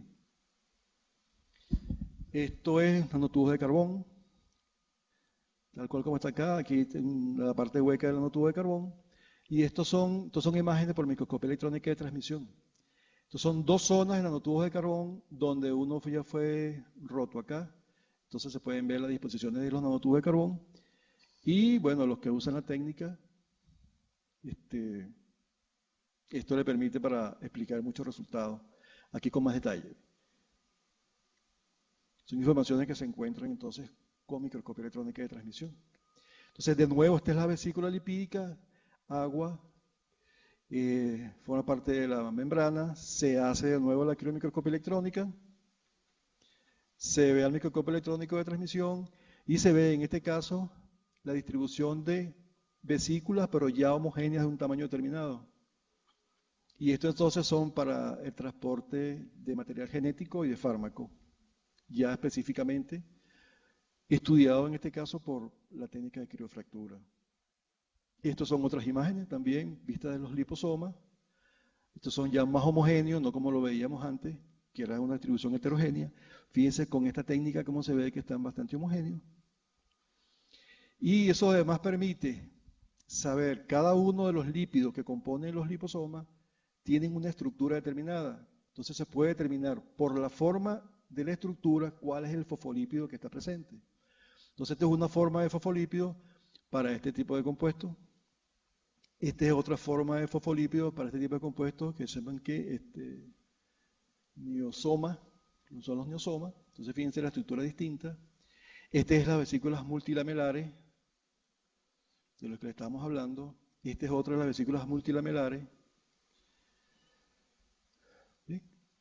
La estructura por, este es un video donde se ve, fíjense que esto es un liposoma, pero se ven unas estructuras acá que son característicos para cada tipo de imágenes. Yo creo que son las aplicaciones como anticancerígeno, bacterial, antiviral, fungicida, etcétera, en vacunas de malaria, hepatitis, son unas aplicaciones que están teniendo hasta donde encontrarse información los liposomas. Y lo que también se está estudiando es cápsulas, pero células encapsuladas, tal que esas células encapsuladas puedan en un tipo de tejido determinado formar tejido y controlar distintas transmisiones en la célula. Mañana vamos a comenzar con criomicroscopía electrónica y con reconstrucción de virus, estructura de virus. Entonces, los que se quieran quedar, podemos quedarnos conversando, y los que tengan que irse, muchísimas gracias.